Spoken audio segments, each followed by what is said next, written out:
The story opens in a strange, almost surreal scene. A boy sitting calmly atop a glowing summoning circle, the air around him heavy with magic. In front of him stands a petite girl, her presence oddly imposing despite her small frame. She looks at him and declares his fate without hesitation. You have been reincarnated as a dungeon master. Her voice carries authority as she continues. Create a dungeon capable of luring in countless adventurers. Tempt them with greed and through exploration and combat, drain them of their blood, mana, and their very lives. The boy stares at her not in fear, but in curiosity. So this is her, he thinks. This is what that demon girl looks like. His gaze lingers as he analyzes her appearance with surprising calmness. She's flat-chested, but not a lowly. She's an adult woman who just happens to look like a kid. Then, almost casually, another thought crosses his mind. Actually, her looks are pretty much my type. The girl frowns, clearly irritated by his lack of reaction. Hey, are you even listening? Snapping out of his thoughts, he raises his hands slightly. Sorry, I'm listening. But then, instead of reacting with confusion or fear, he speaks as if this is all familiar. I already know the gist of things since you told me about it while I was still alive. He glances at her again, almost fascinated. I was just busy taking in your appearance since it's the first time I'm actually seeing you. And then he begins to reflect. This wasn't the first time he had heard her voice. Back in his previous life, he had been lying in a hospital bed, trapped in a half-year-long battle against an incurable illness.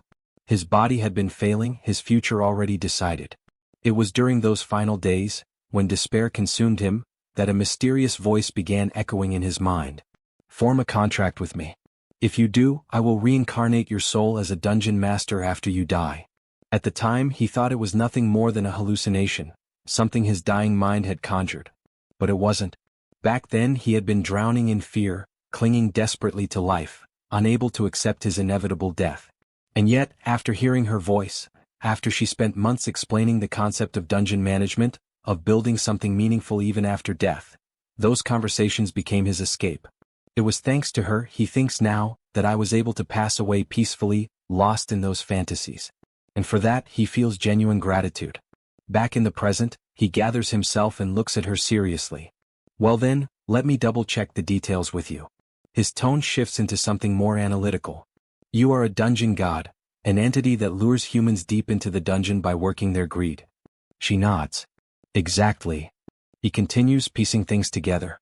But since you are the dungeon itself, that's why you take the souls of humans from other worlds like me and have them reincarnate as a master to handle the management. Then, with a hint of curiosity, he asks, that practice has been trendy for dungeon gods lately, is that right? She hesitates slightly. Well, I wouldn't exactly call it a trend. Most gods are pretty hesitant about handing over their sovereignty to a human. Then she admits, but when they actually do, those dungeons have a high probability of outperforming the ones run solely by cores. The boy's mind immediately begins analyzing the reason. Of course, he thinks, dungeon cores probably just follow a simple loop: defeat enemies, get loot, go deeper, repeat. They don't understand why humans enjoy it. They only replicate what seems to work. The dungeon girl adds her own frustration. How would they know? Everyone started copying each other because they heard people like gems, but then everyone lost interest all at once. She sounds genuinely confused. But isn't having more a good thing? The boy almost smirks. No, he thinks, value comes from scarcity. If everyone copies the same idea, everything collapses together. Understanding that requires knowledge of human psychology and economics, something dungeon cores simply lack. He summarizes it out loud. So in the end, enemies fight enemies, get loot and go deeper for better quality. That's the grand conclusion after thousands of years?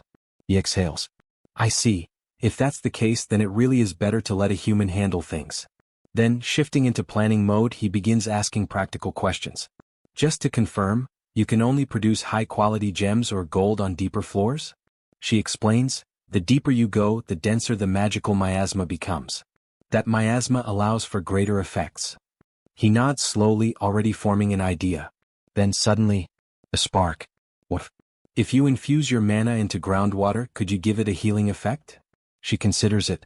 I should be able to, but on the first floor, even small curses wouldn't fully heal. It would just speed up recovery. What about light skin irritation? I'm not sure, but something like that could probably be healed. He continues, his plan becoming clearer. What about heating the groundwater? Making hot water? She looks at him puzzled. What are you? If it's just making hot water, shouldn't that be possible? He smiles. Everything clicks into place. All right. Then with quiet confidence he declares. We're going to make a hot spring dungeon. The dungeon core freezes, completely confused. Hot spring dungeon? But in his mind, the vision is already complete. Beautiful hot springs hidden inside a dungeon, offering not just relaxation but beauty-enhancing effects.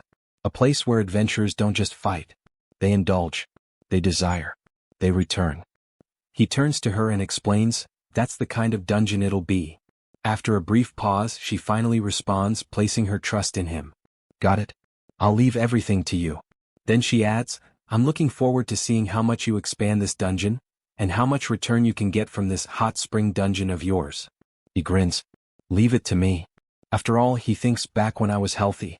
I loved management sims. And just like that, the game begins. Even now, the dungeon core can't fully grasp it all, but she reflects quietly on her own past. She has been running a dungeon for a long time after all. In her dungeon, aside from the usual loot, something unique occasionally happened. Whenever an enemy was defeated, food would sometimes drop. Because of that, humans gave it a name. The Never-Starved Dungeon. That single difference changed everything.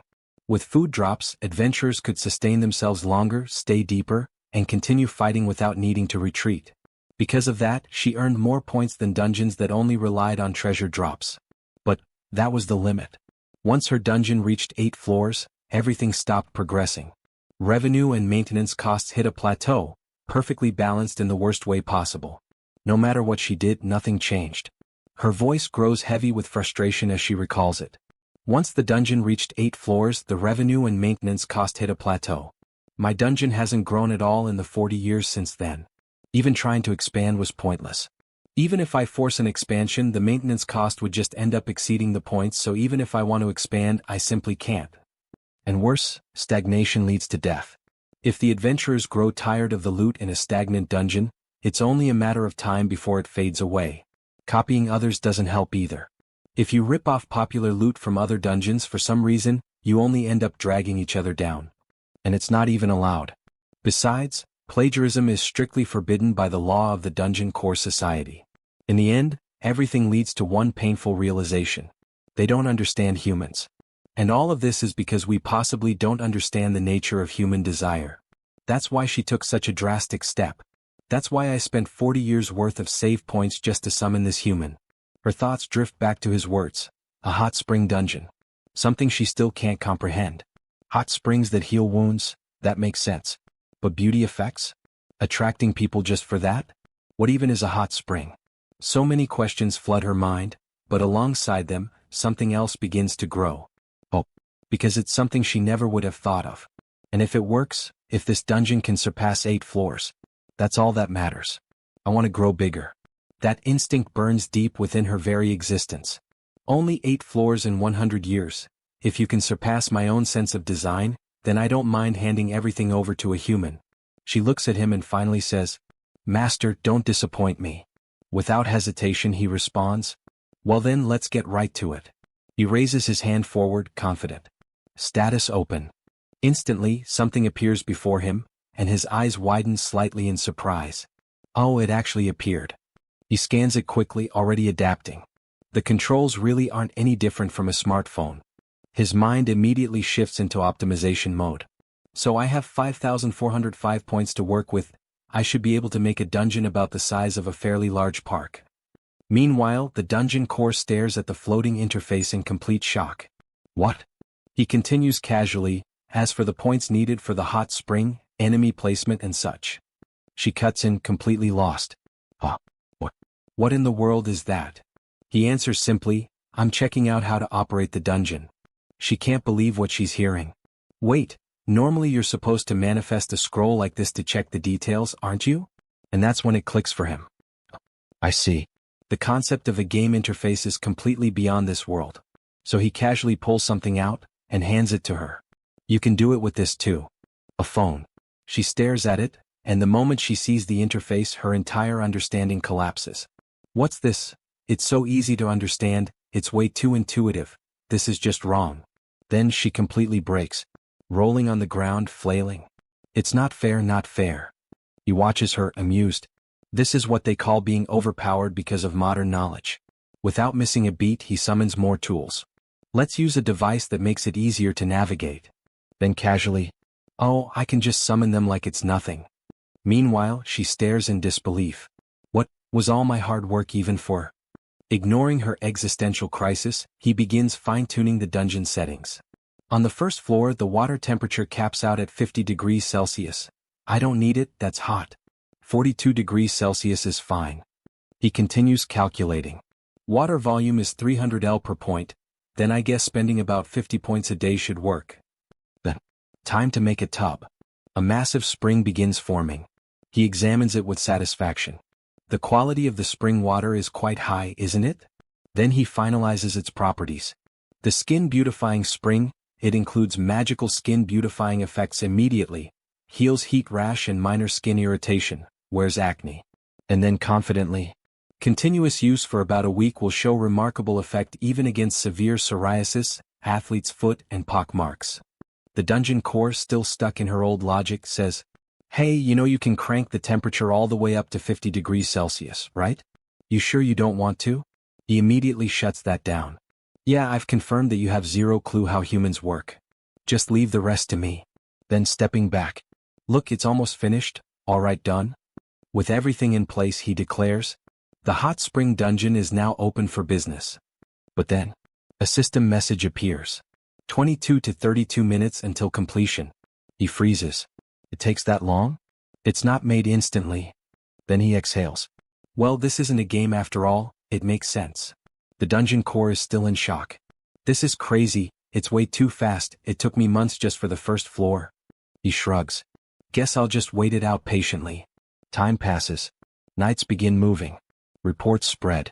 In the seafront kingdom Odano region, inside a quiet inn, rumors circulate about tremors lasting over 20 hours. Likely sign of a new dungeon, worth investigating immediately. Veteran adventurers are dispatched. Days later, 2 female knights are sent for further inspection. They examine the map carefully. A perfectly ordinary brand new dungeon. But deep inside, there's a spot where water like hot spring is gushing forth. One of them mutters, a new dungeon, for the first time in 140 years. Then cautiously, I hope it's a harmless dungeon. The other adds, it'd be better if it brought benefits to the kingdom, but if there's too much profit, it'll just attract ruffians and ruin public safety. A quiet sigh follows. Besides, it's not like our salaries as civil servants are going to go up. The other knight smirks. You're as laid back as ever. They continue discussing other dungeons, their pros and dangers until finally, they arrive. We're here. At the cave entrance, something is carved. Hot spring dungeon. One asks, who carved this? The other shrugs. Maybe the adventurers from the first investigation. Inside they fight a rat monster. Nothing drops. Nothing dropped at all. They analyze quickly. So this dungeon is the type that doesn't have drop items.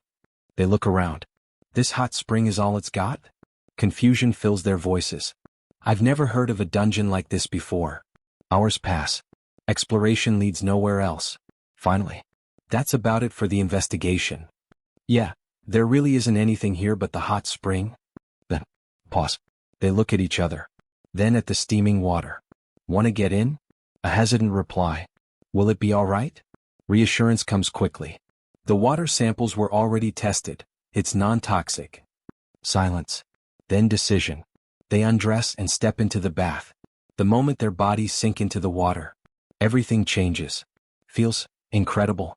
The temperature, the depth, it's just right. One whispers, it's almost like a merchant is managing this place. Then, so, and what's more, my skin? She stares at it. Is it just my imagination? The dryness, gone. The roughness, fading. The other notices too. Hasn't your heat rash disappeared? Even my acne is clearing up. They look at each other stunned. Isn't this hot spring incredible? Yeah, this might actually be something amazing. Then in unison, we must report this to Her Majesty immediately. From the shadows the dungeon core watches. Beside her, the boy. And with a satisfied grin he mutters, I have feasted my eyes on the naked female knights. Thank you very much. The plan is already working. The boy leans back, watching everything unfold through his interface. a satisfied glint in his eyes as he recalls the very first visitors. When those middle-aged male adventurers showed up on opening day, he thinks, slightly amused. I honestly thought some old dudes were going to steal my hot spring first time. But things didn't go the way he expected. They were very wary of toxicity, so they only took some water samples back and didn't actually get into the spring, as expected of veteran adventurers. Then, almost casually, he adds another thought. By the way, I also ripped off their outfit style. The dungeon core immediately questions him, confused and slightly annoyed. What's the point of that if you can't even leave this room? He doesn't answer right away. Instead, his mind drifts over the past few days, quietly observing, waiting, analyzing. And after spending a few days like that, watching the adventurers, finally, my long-awaited female knights not only came to investigate, but they even took a proper soak in the hot spring. Exactly as he planned. The dungeon core, however, is still overwhelmed, not by the results but by the system itself. You think you can even display the appearance and location of raiders in real time? What even is this? I don't get it, it's way too convenient. He glances at her, slightly curious. How do you cores usually observe the raiders? Without hesitation, she pulls out stacks of scrolls and books, laying them out. We use this floor plan to track the number of raiders and the numbers and types of monsters we can deploy, and we record the raiders' conversations here. The boy stares at it all, then sighs internally. Man, Ice-Sky dungeon managers really have it rough, don't they? Shaking it off, he returns to business. By the way, Beta-chan, is this enough for a starting dungeon? She nods slightly. I'd say so. In the early stages, wild animals that wander in are usually the main source of income. He starts thinking ahead, already expanding possibilities. For example, what if adventurers used it as a training ground? Or if the king's own soldiers were stationed here for management purposes? She tilts her head, then replies bluntly. If that's the case, it would be even luckier if they ended up turning it into a trash dump. He blinks.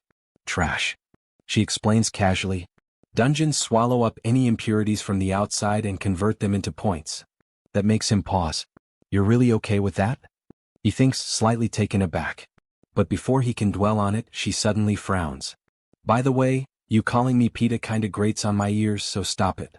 He looks at her, confused. In my world, Peta refers to a storage capacity.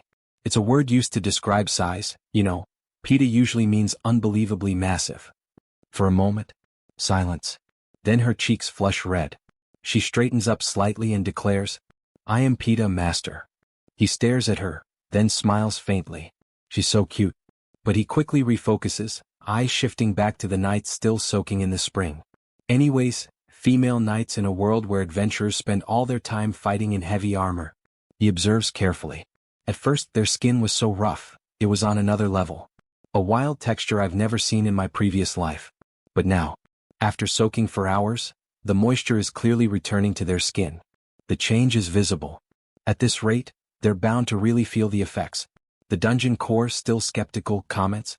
It's true that their skin quality is improving, but that's about it, isn't it? Are you sure that's all right? He doesn't hesitate. By the way, according to Peta-chan, peeping isn't off limits. Then calmly, it's fine. He explains his reasoning, sharp and calculated. Their skin was rough to a considerable degree after all. People like that usually give the best endorsement. His eyes narrow slightly with confidence. They're the perfect customers for my skin-beautifying hot spring. Everything is intentional. Since they stayed in for hours, they definitely had some deep-seated insecurities about it. And that's exactly what he's targeting. If they go home looking beautiful, it serves as perfect advertising for the hot spring dungeon. The dungeon core crosses her arms, still worried about something more immediate. So in the end, how many points did we actually gain so far? He checks casually. 230. Her eyes widen. 230? That's barely breaking even, about 50 points per day over several days. Then suddenly she bursts out. Half frustrated, half vindicated.